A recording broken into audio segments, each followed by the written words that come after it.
Olá, eu sou Rogério e este é o vídeo 23. Esse vídeo dará continuidade ao vídeo anterior, onde a gente conversa um pouquinho sobre curiosidades e questionamentos relacionados à Segunda Guerra Mundial. E no vídeo anterior eu finalizei ele falando sobre a execução dos soldados russos do Exército Vermelho pela própria NKVD. Agora, mais uma outra curiosidade. Só 60% desse exército vermelho, desses exércitos dos russos, eram compostos por russos. Os demais não eram da nação russa. Eram da Geórgia, eram da Ucrânia e de várias outras nações. Quando um soldado do Exército Vermelho ia para a guerra, ele sabia que a chance dele morrer era muito maior do que a dele sobreviver. Porque ele podia morrer numa frente de batalha, levar um tiro, uma bomba, morrer. Ou então, se ele fosse preso pelo inimigo, esse inimigo na maior parte da guerra foram os alemães, mas não só, e ser morto pelo inimigo nos campos de concentração. Caso esse soldado russo que sobreviveu à batalha não morreu no confronto, que não morreu no campo de concentração, se ele fosse devolvido ou libertado ou conseguisse fugir e voltasse para a Rússia, ele, na maioria das vezes, era morto ou porque era mandado para um gulag ou porque era executado pela própria NKVD. Por quê? Por uma neurose de Stalin, que achava que aquele soldado que foi preso era um traidor, não lutou como deveria lutar. E se foi solto é porque tinha algum interesse para o inimigo pegar alguma informação dele. Então, o nível de psicose, de neurose dos russos, isso comandado por Stalin, era muito grande. Mischling é mestiço. E a Wehrmacht, as forças armadas alemãs, preservavam muito a raça superior, né? E no exército alemão, na Força Aérea e na Kriegsmarine, só de Mischling eles possuíam 150 mil Mischlings judeus.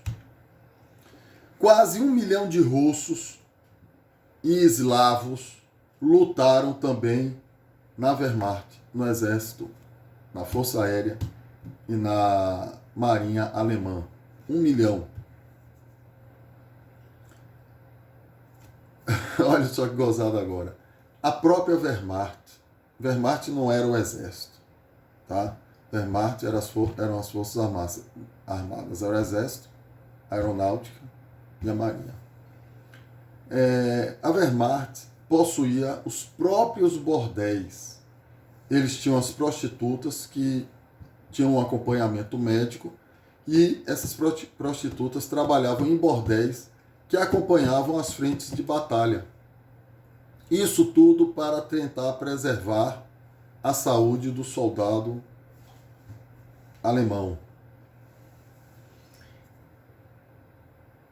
A Alemanha, as forças armadas alemãs, entraram na Rússia e tomaram uma vastidão do território russo. Não é isso? Não, não é. Os alemães não conseguiram ocupar mais que 5% do território russo. E, do outro lado, os russos já tinham planos de, à medida que o exército alemão fosse avançando em território, eles irem recuando em direção aos Urais, tanto as fábricas como a sede do governo. Então, a perspectiva que os alemães tinham de ganhar essa guerra quando invadiram a Rússia, que é um país que possui pelo menos 5 fusos horários, praticamente não existia. E mesmo porque ali a Blitzkrieg não ia conseguir funcionar por causa das distâncias a serem percorridas. Maior campo de concentração alemão, Auschwitz. Quem foi que libertou Auschwitz? Foram os russos. E quando os russos libertaram o maior campo de concentração alemão, eles próprios, os russos, possuíam em funcionamento o maior campo de concentração do mundo, o Gulag Colima. Olha que coisa interessante, né? Vou fazer uma pergunta agora. Por que os aliados não declararam guerra à União Soviética, à Rússia, quando essa invadiu a Polônia? Porque os aliados declararam guerra à Alemanha quando a Alemanha tomou a Polônia. Mas 17 dias depois que os alemães tomaram a Polônia, os russos também invadiram a Polônia. Por que os aliados não declararam guerra à Rússia? Eu também não sei responder, não é? Interessante. Como é que os aliados e a Rússia poderiam acertar uma única frente de guerra, de batalha contra o eixo, se a Rússia não estava em guerra com o Japão e o Japão fazia parte do eixo, era aliado da Alemanha? Claro que isso não ia funcionar em algum momento, como não funcionou. Outra coisa, a Alemanha não era aliada do Japão no eixo? Por que o Japão não invadiu a Rússia quando a Alemanha invadiu a Rússia também? Se os alemães invadissem a Rússia por um lado e os japoneses pelo outro, certamente os russos teriam perdido essa batalha. Por que os japoneses não invadiram? Por que a Alemanha declarou guerra aos Estados Unidos quando o Japão bombardeou Pearl Harbor? Alemanha, aliada do Japão. A Alemanha invade a Rússia, mas o Japão, que está do outro lado, não invade. O Japão bombardeia Pearl Harbor. A Alemanha declara guerra aos Estados Unidos porque declarou guerra ao Japão. Tá vendo que tem coisa aí que não vai funcionar direito? Um pouquinho mais de confusão. O Japão não invadiu a Rússia, nem declarou guerra à Rússia. Mas a Rússia declarou guerra ao Japão. E só declarou guerra ao Japão depois que a bomba atômica foi lançada. E o Japão se rendeu porque os americanos lançaram a bomba atômica no Japão ou porque a Rússia declarou guerra ao Japão?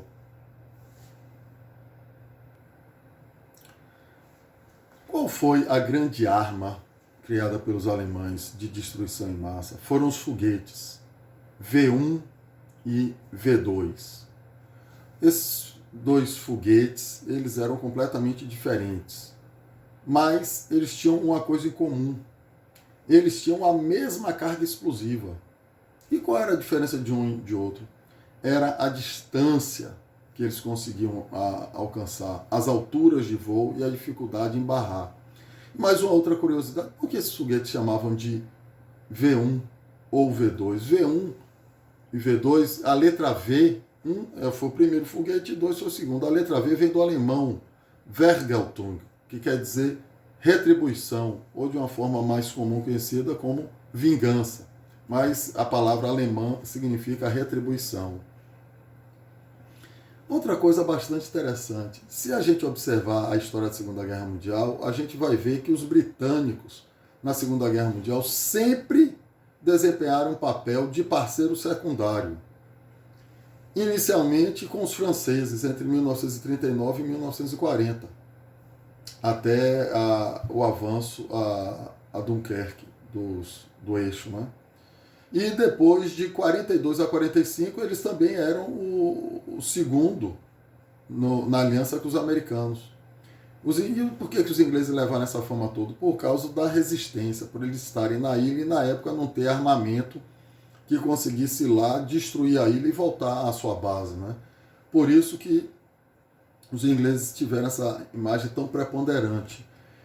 E vocês sabiam que a penicilina foi descoberta na Grã-Bretanha em 1940? Patton foi um comandante de campo que ele era famoso pelo seu revólver com a coronha de pérola, usava sempre um capacete metálico e ele tinha um avanço muito rápido, muito grande na frente de batalha. E por curiosidade, ele morreu dentro de uma base americana num acidente de jipe que estava a pequena velocidade. A famosa Operação Vanilla, que é aquela que até virou um filme, que foi aquela tentativa de assassinato de Hitler com a bomba dentro da Toca do Lobo, lá na Polônia, quando estavam todos reunidos. Logo após essa tentativa de assassinato, teve um juiz nazista que ficou famoso, que o nome dele era Roland Freisler.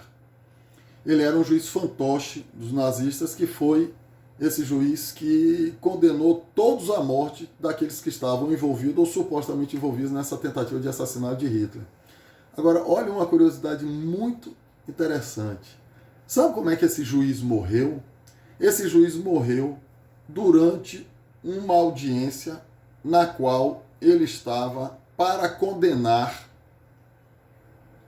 duas mulheres. E ele foi atingido dentro do local lá onde ele estava fazendo o julgamento por uma bomba inglesa. E ele morreu. E as duas mulheres que estavam sendo julgadas por ele sobreviveram. E aqui nós finalizamos mais um vídeo.